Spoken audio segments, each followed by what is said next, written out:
Now you have listened to the full set of the talks on the energy resources and supply. Now let's open up the discussion using the two discussions, opinions on the chapters. The first one is Arun Majumdar, followed by Alexander Ox. Arun, you have about 5 minutes to talk about your comment. Might I go to the mic?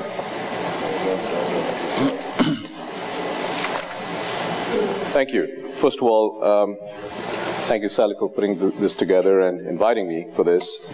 From just reading the documents that were prepared, it's very clear there's a lot of work that has been put into this. Just want to make a few comments. I think it's fair to say that most of the energy consumption in the future is going to be where the population is going to grow, and where the economies are going to grow. And that seems to be, at least for now, is going to be mostly the growth is going to be in the developing economies. And I think I totally agree with the point about the cities, where there would be more cities developed, and the idea of providing electricity and other sources of energy in cities, we have an opportunity to do it in a way that is far superior to what we have today.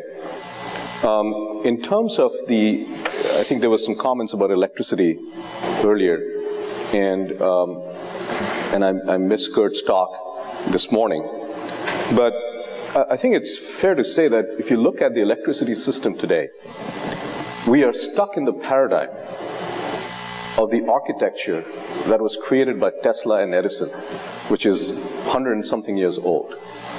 And what we are doing in the smart grid today is, the first step is the measurement, which is the smart grid and the PMUs and smart meters and the PMUs, etc. That is just the first step. There's so much more to be done. And the question that one may ask is, when you have the opportunity to look at an electrical infrastructure where you're starting from scratch, would you really extrapolate the Tesla Edison grid, or would you do it in a fundamentally different way? Because during Tesla and Edison, they certainly did not have solar photovoltaics. In fact, photovoltaics were not even there. They did not have storage the way we do it today. They certainly did not have power electronics the way we do today. And the telecom was not quite there.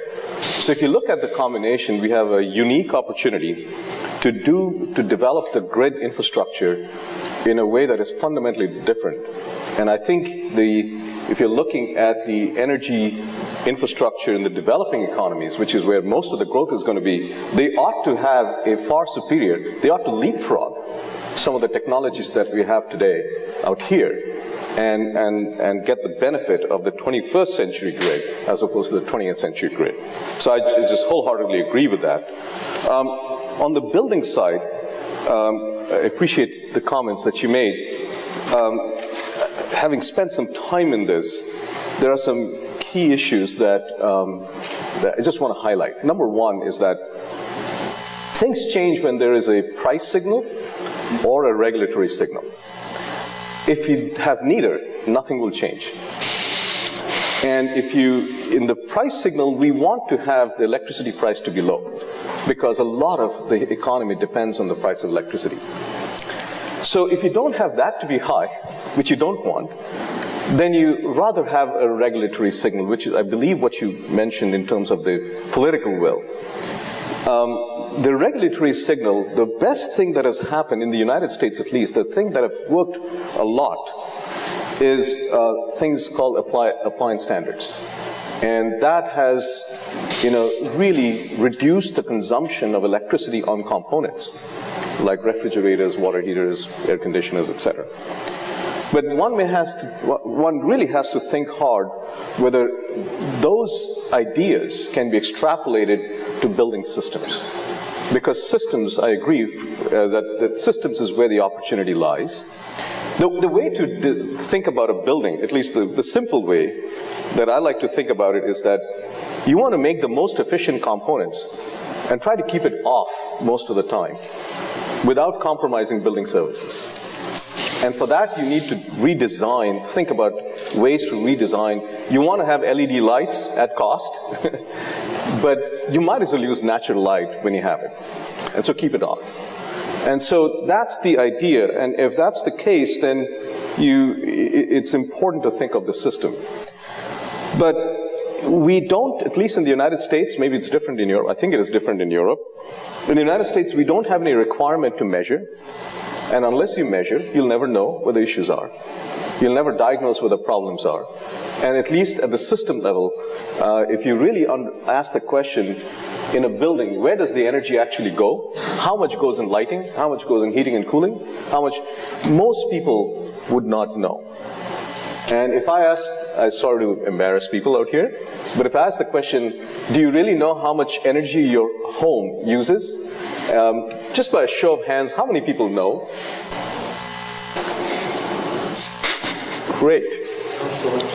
Self-selecting. But there's still quite a few who don't know. I want to respond to yours. I only know when my swimming pool is turned on. I know the electricity bill will go up very high. Right. So, I mean, there's a few comments. I have, a few others, but I'll limit my comments at this point, and we can have a discussion later on. Yeah, sounds good. Let's move on to Alexander. Thank you. Can you hear me? Yes. Thank you very much, Ian. Thanks to the organizers for having me. And I have to say thank you to the German government that supported my trip here. It's a pleasure to be here. I only have 5 minutes. So for a report about which I have a lot of great things to say, that is very challenging. And I haven't seen you lift this yellow sheet yet, so I'm only going to count from then on. I'll give you 5.5 minutes. I agree during lunch. That's beautiful, beautiful. So what I thought I'm going to do in my comments is put the wonderful presentations that we've seen a little bit into perspective and talk a little bit about what I think is in the way of seeing these scenarios really become a reality, if you don't mind. If we look at renewable energies, and I think you can say similar things about energy efficiency, smart grid solutions, storage, CCS, what we're really facing is a big dilemma. On the one hand, we see enormous investments now for the first time really going into these technologies. Picking solar PV, for example, growth rates of 70% annually over the last 5 years. Enormous growth rates, while fossil fuels grow in the low-digit percentage points. And nuclear, for example, being the only mainstream power source that actually has negative growth. So growth rates that many of us, as recently as 5 years ago, would have thought, even the optimists amongst us would have thought, are absolutely impossible. Investments in renewable energy over the course of the last 2 years was higher than investment in fossil fuels for the first time ever in human history. Enormous, enormous amounts. But on the other hand, of course, this is from a much lower base. So these investments are just starting to come in. And as we know, and as we've seen, fossil fuels still today dominate the global power market, depending on how you measure it, 4/5 or 3/4 of primary energy supply. So we're facing a dilemma. Yes, we see these investments happen. Yes, we see enormous growth rates, but we are far, far from the full potential of renewables and other sustainable energy solutions to really solve the important local and global and regional problems that we have. And the report is very clear about this. It says at some point about energy access specifically, without new and dedicated policies, the energy access goals by 2030 are unachievable. And you could say the same about many development and health and climate goals that we have set for ourselves, or that we do need to set. So sustainable energy systems, as they are technically outlined here, are not a self-seller in the given distorted markets that we have today. So let me talk very briefly about a few barriers that I think are in the way of making this a reality. What's in the way of the development, and what policies would be there, and what's in the way of those policies. So the technological barriers to start with, I think the report is very clear here. They're actually not all that big. I don't know whether you agree. Maybe we can discuss this over the panel a little bit, but it's really truly remarkable how far we have come. Hydro, geothermal, wind, PV, biomass in many areas today are price competitive. And what the IEA very recently has said might be possible in 2030, Bloomberg New Energy Finance and other groups say is actually the case today already. Not everywhere. We have the problem with fossil fuel-rich countries, but in many places on Earth that's already the case. So that's not the problem. Then there's intermittencies. We all know this argument, you know, the sun doesn't always shine and the wind doesn't always blow. Well, there's a lot of solutions for how to deal with intermittencies, and storage is really only one of them. And I think you're making a very strong point in the report that what you need is a systematic approach. You need an approach that is integrating different regions and one and the same energy source, different energy sources at the same time, and of course, renewables with energy efficiency and smart grid solutions. We have seen reports, WorldWatch was contributing to one of them, that in 2030, 50% of energy demand can be supplied by renewable sources. Technologically, it's not a problem, and I would even argue that economically, in the long run, it's a much smarter way to go. So this is not the big problem. So what is the big problem then? Let me jump forward here because I know I have to come to an end. So there's quite a few, but I want to make 3 very brief points. One, we have an information problem, we have a knowledge problem, or we have a misinformation problem. Too many people do look at sustainable energy solutions still today as a luxury toy. It's something that we would all love to have, but, you know, we cannot afford it. While the truth of the matter is just the contrary. The world that we're living today, the business as usual, is the one we cannot afford. This is business as broken, basically what we do. So, and to give you some numbers and not just throw this out there and climate change is going to kill us all, I'm going to give you some numbers. Congressional Research Service has said for the United States that just the burning of coal, and just the health impacts of that are $120 billion every year. It's not a green group out the Congressional Research Service. The China Environmental Ministry thinks that the People's Republic spends about 10% of their GDP just for cleaning up pollution and pollution-related healthcare costs. Countries in Africa and in the Caribbean and in the South Pacific pay 15% or even more of their GDP every year just for the import of fossil fuels. No healthcare cost, no pollution cost included in this. The volatility of the global energy commodity markets hurts some countries so badly that if the oil price goes up $10, the GDP goes a percentage or 2 or 3 down. Okay. All of these calculations are even done without any future cost of climate change, which we know will be very big. So what to do about this information or misinformation barrier? I only have 2 solutions. One is we need to demonstrate that renewable energies and energy efficiencies and smart grid solutions and storage solutions can supply all or a large part of the future electricity demand. There is no technical excuse, really, and I think your report adds to the literature there and is a very important contribution. And second is we need to start to come up with really full cost assessments of different energy technologies. Not the conventional levelized cost of energy models, not calculation of costs in the distorted markets that we have today, which we know are highly subsidized, but full assessments that assess the full costs of us for what our society pays for different energy scenarios. And that needs to internalize direct subsidies. You have made the point very clear that we finally have to make true on our promise to eradicate direct subsidies, but it also has to include pollution costs, healthcare costs, and the climate change costs. And maybe even the lost opportunity costs that 1 minute, okay, that green development would create. So the other 2 barriers are much shorter than this.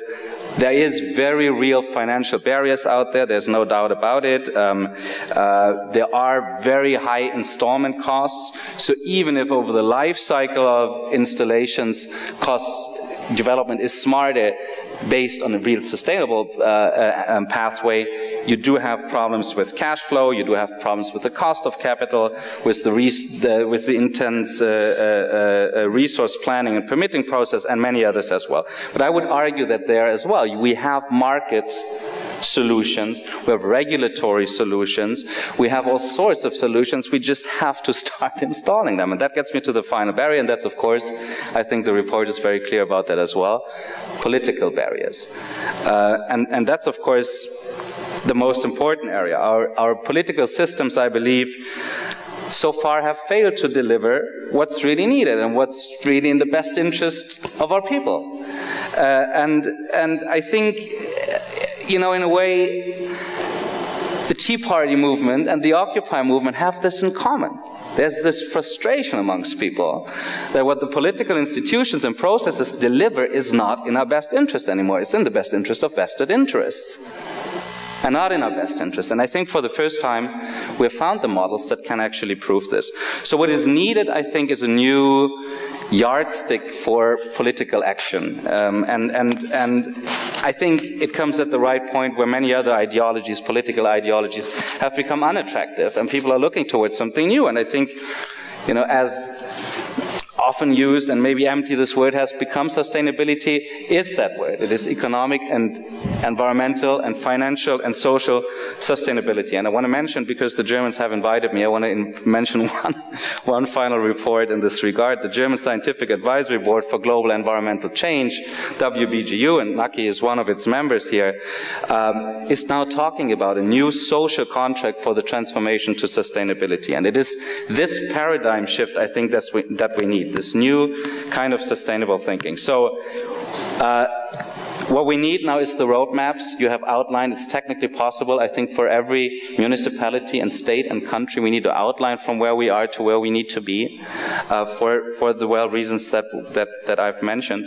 And I think your report and your chapters particularly are making a very excellent case for how it can be done and why we have to do it. Yeah, thank you. This is good. So Alex and Arun give a very good insight.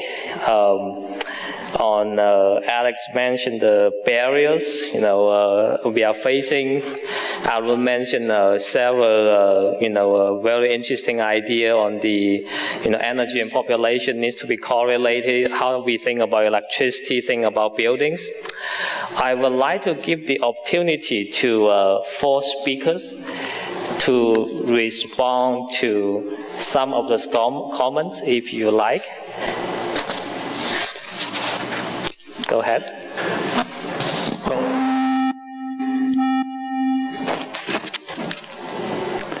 I agree with most of the comments. Apart from one, I would say the statement that all the technologies that we need are already there, especially when looking to storage technologies. I think that huge developments still have to take place. I was nearly at the end. So in my view, storage technologies, that's a very important issue, where technology development is required. And on the other hand, also further development of technology in the renewables to reduce cost and increase efficiency is also still a major issue. So I would say R&D in these fields are important subjects. And the second remark, that's on, let's say, the barriers. We are, for example, addressing the climate change issue, and well, as you know, a lot of people don't think that there is a climate change issue. So if that knowledge is not there, and if we don't understand why some companies and vested interest are claiming that climate change is not an issue, and if we don't make that clear why that is, then that will remain a major barrier in the coming years.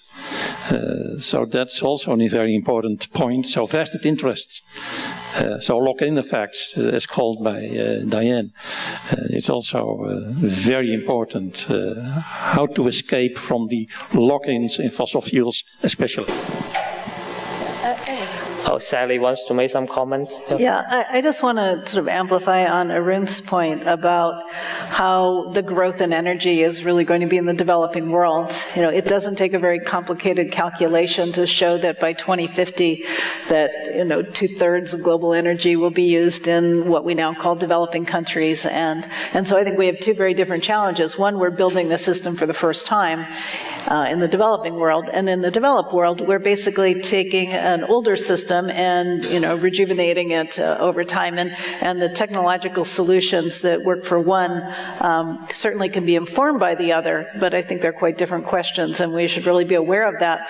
And I really think we should keep our eye on the developing world to try to help avoid sort of the lock-in to older, inefficient technologies as we go forward.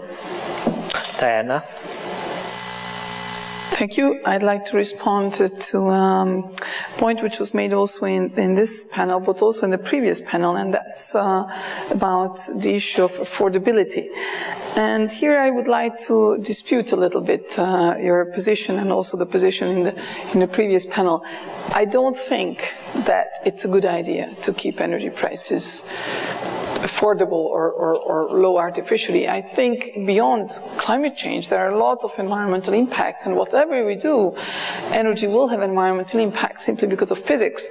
So we need to keep that signal up, and it will always have some price. So I think it's very important to keep energy prices reflecting these costs. It's a different issue than what you do with a very poor population. But even there, what we need is not affordable energy. What we need is affordable energy services. And there is a distinction, and that's why I think the GEA was really novel, because we dared picking up this point that it's energy service that we need and not the energy per se. And let me give a good example. Also in the previous panel, someone mentioned housing, that for poor people you need to have the energy affordable, or energy prices low so that they can afford. In fact, the response is in some European countries that instead of saying that you will get subsidized energy, there's a mandate that whoever builds social housing, for example in Austria, many countries, you must have the highest efficiency buildings for these, because even with a high energy price, then you keep their energy costs very low. So the way to keep energy services affordable is rather let's go for the huge efficiency potential that we still have, rather than keeping artificially prices. And I come from a region where this was we pay a very high price for artificially keeping energy prices low for all through the Soviet period. We still suffer. We still, most buildings in Eastern Europe still use, and industries and everything, still use several times the energy than the same energy in the West, because we thought it was a great idea to give energy at affordable levels. And your point was that it hurt industry. High energy prices hurt industry. I don't think so. We just discussed over lunch that electricity prices in Europe are about 2 to 3 times higher than the US. Is it really hurting European industry? Is the industry that we are going into, is it really so energy intensive that those industries will care whether it's, I don't know what sense. What we see, if the much higher prices would trigger a lot of efficiency, we would see that. But in fact, what we see is that the opportunity cost of that investment is more important in other areas than investing in efficiency. So anyway, that was... Thank you, Diana. Bob, you have some comment to make. Can you make this comment within a minute or so, then we can open up to the public? I saw they are eager to be engaged. Yeah, I don't want to eat into the public's time, but just quickly second what Arun said about starting today. Looking at things very differently. You used the example of the electricity grid. And I would just add, and I think it's implicit in what you said, that if we look at next year or 10 years from now, that's even going to be more true.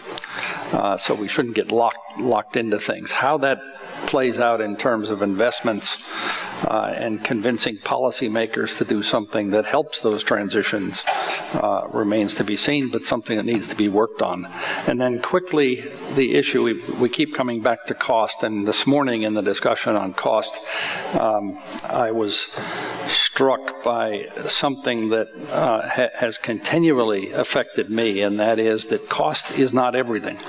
I think we all know that implicitly, but I go back to the cell phone, which was invented, I think, as we know, at Bell Labs, and everyone at Bell Labs at the time, but I'm old enough to remember this, said cell phones aren't going to work because nobody's going to pay the money, the extra money, to use cell phones. What they miss, and what we have to remember not to miss, is the convenience in what we're doing, and that applies to all technologies. So it's not just cost, it's cost plus convenience. Thank you, Bob. For the remaining about 10 minutes or so, let's open up this to everybody to ask questions. Please identify yourselves, and your question needs to be brief. This one in the back, ladies first. Thank you. My name is Tracy Groves. I'm Vice President of the Bay Area Council Economic Institute. I'm thoroughly impressed by all the engaging exchanges today. My question is perhaps more directed to Professor Benson. Several years ago, there was a lot, or at least I heard a lot, about cholera. There was a pilot project at Moss Landing, and it was experimenting with cement works next to a power plant. My background is not chemistry, but it was my understanding that injecting CO2 into the production of cement would result in a similar composition to a coral reef. And so then there was this vision of cement works across the country, co-locating with our power plants. My question is, I haven't heard anything about that in a long time. Where is that technology? Was it too good to be true? Actually, CCS started with people who were most interested in making mineral magnesium carbonate or calcium carbonate because it would be a solid that you could use as a building material. However, as time went on, what they found out is that the processes that make those solids are very, very slow. And to make them fast enough to be practical for the scale of industrial processes or power generation, you had to speed them up many orders of magnitude. And there are only two ways to do that, really. One is to make it much hotter, and the other way is to grind up the reactant minerals that you react with the CO2 to such a very fine powder. It turns out both of those things are very, very energy intensive. So far, nobody's really been able to make the energetics of mineralization work. So that's where we are on that. Next question. Right there. Hi, I'm John Fox from Stanford University, and I want to open up a question the panel partially got into, and it had to do with this idea of prices for energy being too low, too high, the benefits, the costs. In this discussion, there was no mention of external costs, either environmental costs or collateral costs, and I think part of the problem in this discussion is that as a cost, the consumer doesn't see what it means to have the 7th Fleet sailing around the Persian Gulf for environmental destruction, for mining or whatever. And could people on the panel comment on how these issues might be better linked? Alex. So I thought that was exactly what my commentary was about, but maybe I wasn't clear enough about it. So I mentioned the $120 billion that are paid in the United States for just the burning of coal every year that are not internalized in the price. And the countries I work in, I think we are at the point where this paradigm changes, because for politicians, the goal is not a low electricity price. That's not what gets you reelected. What gets you reelected is whether you create jobs, whether you create a better quality of life, whether you create wealth. Okay, and more people start to understand that we're subsidizing the given energy system through the back door, and it's not just the often mentioned direct subsidies for fossil fuels, it is the many other costs our societies do have. Since it's probably the last time I can say something, I also want to mention that there's a lot of really opportunities, technical opportunities that we haven't even started to look at. So I'm working with a group, for example, on the Caribbean and on geothermal in the Caribbean, and it's relatively easy technically to create 5 islands in the Caribbean that are entirely carbon-free, just with geothermal. You have the diesel generators, which for the environmental movement is that's the big animal, is the diesel generators, but you could use the diesel generators actually as backup for intermittent resources.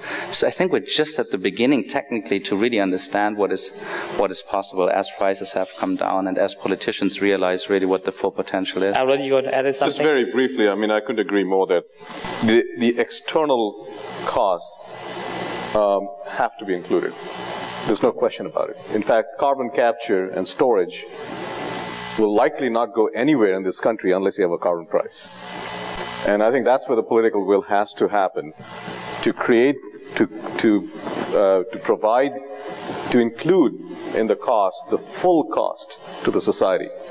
And one of the problems that we have in judging our economic growth is we use GDP.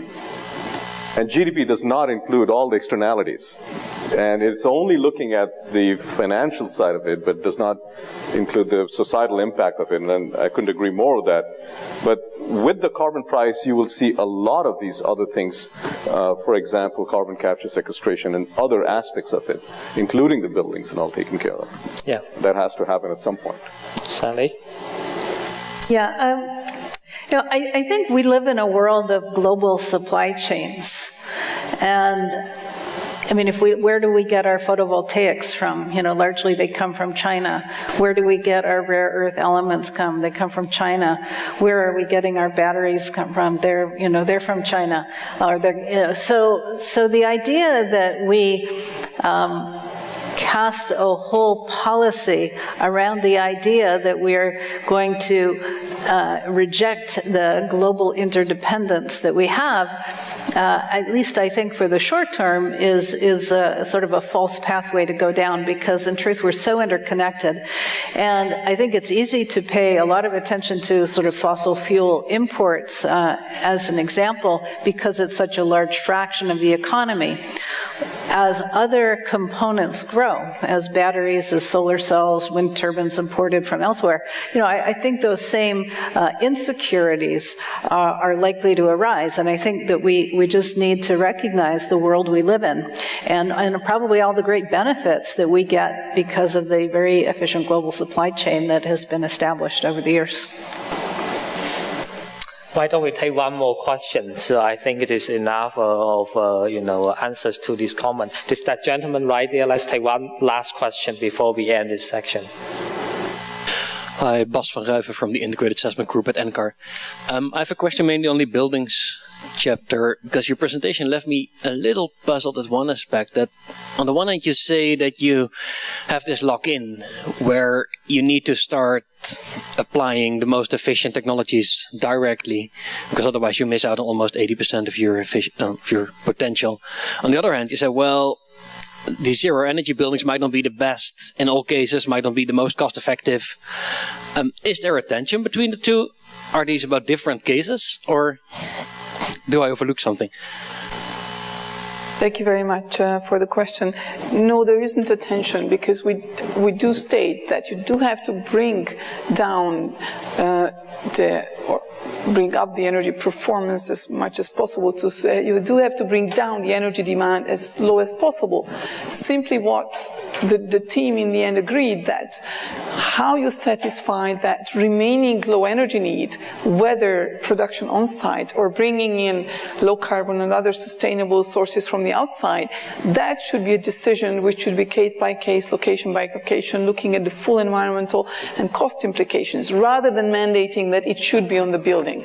That's all we are trying to say, and we would emphasize much more the potential use of local other energy-based sources, so more cogeneration and industrial and other energy waste. So there is we are not totally contradicting. The only thing we are contradicting is this huge rush for zero energy buildings, because in some cases it may actually spur urban sprawl, because if you, in a very dense environment, you may not be able to satisfy a zero energy building mandate, so the architect may just rather plan a lower floor and so on and so on. So it's of course there are definitions, you can relax the definitions that some countries are solving the issue that way, but then why have a zero energy building mandate? It sounded nice. First, we also all believed in it, but it's not necessarily what brings you the best environmental results.